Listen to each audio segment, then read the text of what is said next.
Welcome to This Explainer. Today, we're unpacking a topic that is quietly but absolutely aggressively reshaping our world. We're talking about the AI shadow war between the United States and China. You know, the race for AI dominance is arguably the defining contest of our age. And make no mistake, the outcome of this competition isn't just going to decide who has the smartest computers. It's going to dictate the entire shape of the global economy, the balance of power, and literally the rules of the technology that billions of us rely on every single day. Okay, let's dive into this. $13 million. Just a couple of weeks ago, customs officials over at the Kuala Lumpur airport intercepted a shipment valued at that massive amount.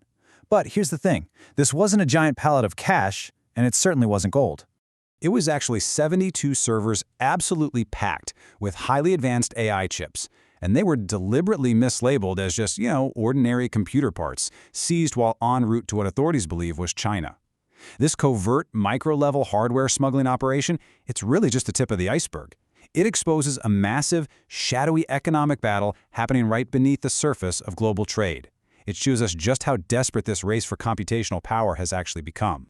Let's move to and see how this builds. First, we'll cover the hardware battle. Second, the distillation shortcut. Third, open source economics. And finally, the global market impact. Section 1. The hardware battle, smuggling silicon. So, starting on the physical front line of this shadow war. While publicly Beijing has occasionally stated that they're focusing on technological self-reliance and, don't necessarily need the absolute latest US chips, the reality on the ground tells a very different story. The demand for high-end American chips, specifically those made by NVIDIA, is still just enormous. And smugglers are going to incredible lengths to fulfill that demand. We aren't just talking about low-level operatives here. According to U.S. Justice Department indictments, these rings have allegedly involved high-level supply chain executives. Even a co-founder of a major company that builds servers integrating these exact chips. The tactics are incredibly sophisticated. They're physically relabeling brand new, highly restricted GPUs as older, less restricted models, or even mislabeling them as basic CPUs. By using top-tier executives to kind of muddy the waters of the supply chain, they easily bypass international inspectors. That ensures a steady flow of American tech straight into Chinese data centers. And the receipts for these operations, they can total in the hundreds of millions of dollars. To fight this, the U.S. is looking at some incredibly futuristic countermeasures. One proposal is basically a giant physics test. The U.S. could require chips to have built-in physical security transmitters. These transmitters would ping the chip globally. Based purely on the speed of light, if a chip claims to be in Vietnam, but it takes, say, 45 nanoseconds longer to respond to the ping than the laws of physics say it should, well, you instantly know it's secretly operating somewhere it shouldn't be. It's a fascinating, physics-based tactic to track hardware on a truly global scale. Section 2. The distillation shortcut, stealing the crown jewels. Okay, now we're going to shift our focus from physical hardware to the software front. To understand this, we need to define a highly technical but absolutely crucial term, a distillation attack. Basically, this is the process of systematically extracting a leading AI model's capabilities simply by interacting with it over and over again at an enormous scale. You're effectively reverse engineering a multi-billion-dollar product just by talking to it and using those interactions as your own training data. And this brilliantly illustrates the concept. Think about it like training a chess player. If you want to build a world-class chess AI from scratch, you have to gather a massive, expensive library of historical human games, and a lot of those are played by everyday amateurs. But why pay for all that messy data when your AI can just play direct practice games against a gold medal Olympian? China is essentially sidestepping the massively expensive data collection phase by letting their models learn directly from America's smartest, most expensive AI systems. To really give you an idea of how aggressively this is being deployed, consider this number. 25,000. Anthropic, that's the American company behind the advanced AI model Claude, recently accused Alibaba of launching the largest known distillation attack in AI history. They allege that 25,000 fake accounts were generated to conduct millions of interactions with Claude. The whole goal was to systematically copy Claude's most advanced capabilities and transfer them straight into Alibaba's own models. Using a distillation strategy like this is estimated to be 1,000 times cheaper than building and training an AI from scratch. This fundamentally threatens American corporate profits, right? Because the massive research and development costs are just completely bypassed. Section 3. Open source economics, a weaponized market. So what exactly happens when a competitor extracts incredibly valuable intellectual property for a fraction of the cost? Well, they weaponize it as a global economic strategy. We're looking at two vastly divergent approaches right now. The U.S. strategy largely focuses on closed models. They're jealously guarded, heavily restricted, and access comes at a high premium, which makes sense given the massive investment it took to build them. The China strategy, however, heavily pushes open models because they've sidestepped huge R&D costs through tactics like distillation, and because the state heavily subsidizes the industry, they can actually afford to give these powerful models away for free. This operates as a massive spoiler strategy.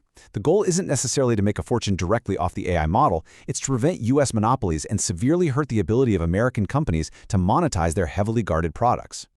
Now, what's really interesting about this slide is how we've seen this exact scenario play out before in the tech world.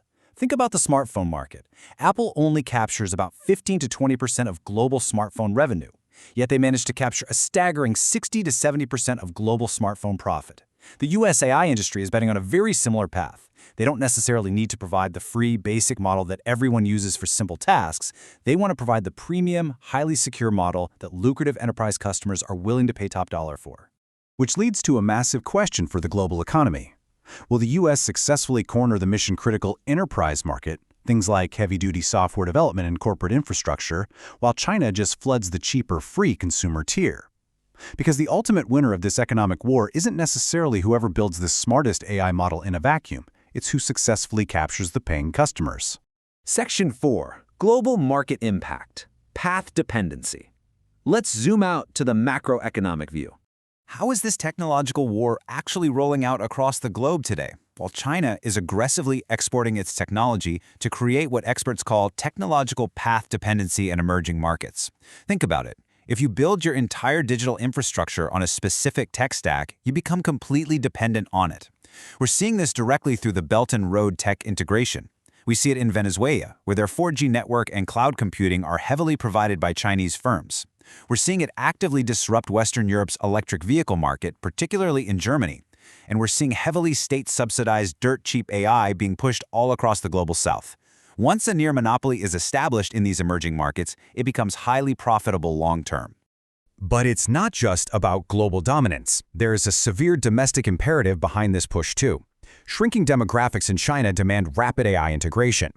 With a rapidly aging workforce, there simply won't be enough young workers to perform essential labor in the coming generations. So for China, rapidly integrating AI into every facet of society, from everyday logistics to healthcare, is an absolute economic survival necessity to replace that human labor. So the crucial point is this. Beyond the hardware smuggling, the software distillation, and the pressing demographic challenges, there is a massive ideological goal unifying all these efforts. China wants to prove that the technological future of the world is not American. By being at the absolute cutting edge, heavily embedding AI throughout their own society, and spreading it globally at subsidized rates, they're looking to rebrand global power and demonstrate that the world's technological center of gravity is shifting east. Which leaves us with this final, pivotal question. Is the future of AI going to be a jealously guarded arms race or a collaborative space race? Right now, a complete lack of mutual trust is driving a zero-sum competition. American companies largely view it as a closely guarded frontier to be monetized and defended, while China actively seeks to disperse the tech globally to secure market reliance and political influence. How this philosophical and economic debate resolves won't just determine who has the smartest computer. It will permanently alter the entire foundation of our global economy. Thank you so much for joining me for this explainer. I really hope it brought some vital clarity to this incredible global shift.